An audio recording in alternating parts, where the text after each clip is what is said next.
আমার বাবা আমার চাকরি নাই কথা শুই না ইষ্ট করছে, মৃত্যুর সাথে পাঞ্জা লড়তেছে। আমার 4টে বাচ্চা নিয়ে আমি অনেক অসহায় অবস্থায় দিন কাটাচ্ছি, চাকরি নাই, তাদের লেখাপড়া কিভাবে করাবো। আন্দোলন করছি, সেই আন্দোলনে এই উপদেষ্টারা এই সরকার বলছিল যে যেখানে আছেন কারো কোনো চাকরি চলে যাবে না, আমি থাকাকালীন কারো চাকরি যাবে না। অতএব উনি কথা দিয়ে কথা রাখতে পারেনি, আমাদেরকে চাকরি থেকে না করে দিছে। এই 1 তারিখের আগে 1 তারিখে সারাদিন কাজ করছি, দুপুরবেলা আমাদেরকে না করে দিছে। নতুন লোক ঢুকাইছে, আমাদের অপরাধ কি? কি কারণ আমাদের না করছে? নোটিশ দেয় নাই, মৌখিকভাবে আমাদেরকে না করে দিছে। আজকে 23 দিন রাস্তায় ঘুরতেছি, কারো কাছে কত দুয়ারে গেছি, কোনো ব্যক্তি একটা প্রশাসনে ফোন দিয়ে বলে নাই এই মেয়েরা অসহায়, তাদেরকে চাকরিতে গ্রহণ করো, তাদের চাকরিতে, তাদের জায়গায় তাদেরকে চাকরিতে দাও, তাদেরকে বের করো না। কোনো প্রশাসন বলে নাই। তাহলে এই ঠিকাদারের সাথে কাদের হাত আছে? কে এই ঠিকাদার পালে? আমরা বাংলাদেশে কোনো বৈষম্য চাই না, যেহেতু ঠিকাদার চাই না, সরকারের মাধ্যমে বেতন পাই, প্রশাসনের মাধ্যমে থাকতে চাই। কেন এই সরকার এইভাবে আমাদের ছোট্ট একটা দাবি মানতে চায় না? ছোট্ট একটা দাবি আউটসোর্সিং এর চাকরি আদায় করতে পারে না, কথা বলতে পারি না। কালকে আমরা এখানে শান্তিমূলক আন্দোলন করতেছিলাম। সেই আন্দোলনে এই প্রশাসন, প্রেস ক্লাবের প্রশাসন আমাদেরকে বাধা দিছে, বলে এখান থেকে চলে যাও। বললাম স্যার আমরা শান্তিমূলক আন্দোলন করি স্যার, আমরা কোনো গাড়ি ভাঙচুর করিনি, কোথাও কোনো আগুন জ্বালাইনি, কারো কোনো ক্ষতি করি না। আমাদের একটা দাবি, ছোট্ট একটা দাবি আপনাদের কাছে, এই দাবিটা নিয়ে আমরা এই 3 থেকে 4 বার আসছি স্যার। আজকে 1 তারিখ থেকে চাকরি নাই, 22 দিন ধরে ঘুরতে আসছি স্যার, কেন এই চাকরিটা দিতেছে না স্যার? আমার বাবা আমার চাকরি নাই কথা শুই না ইষ্ট করছে, মৃত্যুর সাথে পাঞ্জা লড়তেছে আমার বাবা। উনি বলে 10 মিনিটের ভিতরে সরতে হবে, যদি 10 মিনিটে না সরো তাহলে আমরা তোমাদের প্রতি করব, যা ব্যবস্থা নেওয়ার তাই নেব। আমরা বললাম স্যার আমরা মারা গেলে মারা যাব, কিন্তু আমরা এখান থেকে সরবো না দাবি আদায় না করা পর্যন্ত। ওনারা এত খারাপ লোক, পুলিশ খুনি, এই খুনিরা আমাদের কথা শুনলো না, ওদের কোনো মায়া নাই, দয়া নাই। আমি সামনে দেখবেন আপনারা ভিডিওতে উনি কিভাবে গুলিগুলো ছাড়লো, কিভাবে গ্যাস ছাড়লো, আমি চোখে ভালোভাবে দেখতে পাই না, আমার কানে শুনি না, মাথা দিয়ে করতে পারি না, আমি ভালোভাবে কানে শুনি না, মাথার অবস্থা খুব খারাপ। কিভাবে পারে এই পুলিশ প্রশাসনে, কে অনুমতি দিছে সামান্য কথায় গুলি মারামারিতে? কেন? আগের সরকার এরকম করছে, সেই সরকারে এই কারণে তো বাদ দিছে, নামাইছে। তাহলে এই সরকার কেন এই ধরনের কাজ করে? যেই আসে তাকে এই যে কি জানি বলে গ্যাস কামান মারে পুলিশারে। আমি এই ব্যাপারে বিচার চাই, এই প্রশাসনের প্রতি আমি বিচার চাই। কেন আমাদের প্রতি এরকম হামলা করবে? কে দিচ্ছে এরকম হামলা করার অনুমতি? কে দিচ্ছে?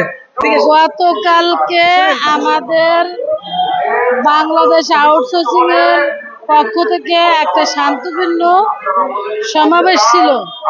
সেই সমাবেশে আমরা কেন্দ্রীয় শহীদ মিনারে ছিলাম সকাল 10টা থেকে 2টা পর্যন্ত।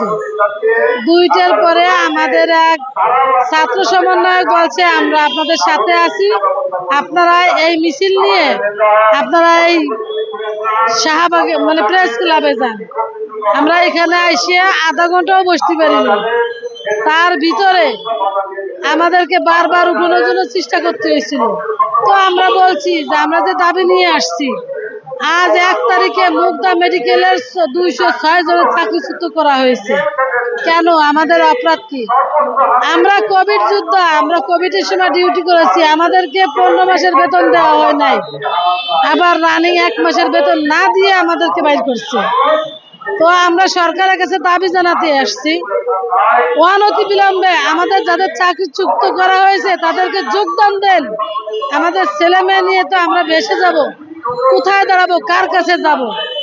কিন্তু এই ঢাকা জোনের যে ডিসি মহোদয়ের কাছে আমরা বলতে চেয়েছিলাম এখানকার ওসি বুলবুলের মাধ্যমে, কিন্তু বুলবুল সাহেব সেই কথাটা শোনেন নাই। তিনি আমাদেরকে বারবার উঠানোর জন্য অনেক ধরনের পদক্ষেপ নিছে। যখন আমরা এটা না করছি তখন বলছে 10 মিনিটের আলটিমেটাম, যদি না হয় তাহলে আমরা বোম মারবো। এত বড় একটা চত্বর থেকে 10 মিনিটের ভিতরে যাওয়া কি সম্ভব? আমরা বলছি আমাদের সভাপতি আসুক, আমাদের সময় দেন, কোনো সময় নাই। এরপরে 2 সাইড দিয়ে 2টো জল কামান এবং ওই যে গ্রেনেড, যে কি জানো সাউন্ড গ্রেনেড, আর হলো লাঠি,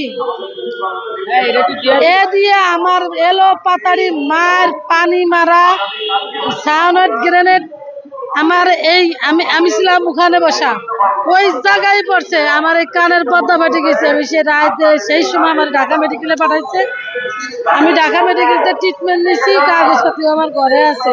আমি শারীরিক অবস্থা অনেক খারাপ, আমার 4টে বাচ্চা নিয়ে আমি অনেক অসহায় অবস্থায় দিন কাটাচ্ছি, চাকরি নাই, তাদের লেখাপড়া কিভাবে করাবো, আমার এই অসহায় ভাই বোনগুলো সারা বাংলাদেশে কিভাবে চলবে আল্লাহই জানে। আমরা চাচ্ছি, যেহেতু সরকারি প্রতিষ্ঠান, এখানে ঠিকাদারের কি দরকার? ঠিকাদার লভ্যাংশ নেবে, সরকার একটু লভ্যাংশ নেবে, আমরা এটা চাই না। প্রতিষ্ঠানের আন্ডারে নিয়োগ হোক, আমাদের পেনশন না দিক, আমরা প্রতিষ্ঠানের আন্ডারে কাজ করি, আমাদের ছেলে মেয়ে মানুষ করতে পারি, আমরা জীবিকা অর্জন করতে পারি। আমাদের চাকরি সরকারি না হোক কোনো সমস্যা নেই, কিন্তু আমাদেরকে যেন প্রতিষ্ঠানের আন্ডারে কাজ করার সুযোগ দেয়। এই তৃতীয় পক্ষ ঠিকাদার থাকার দরকার নেই।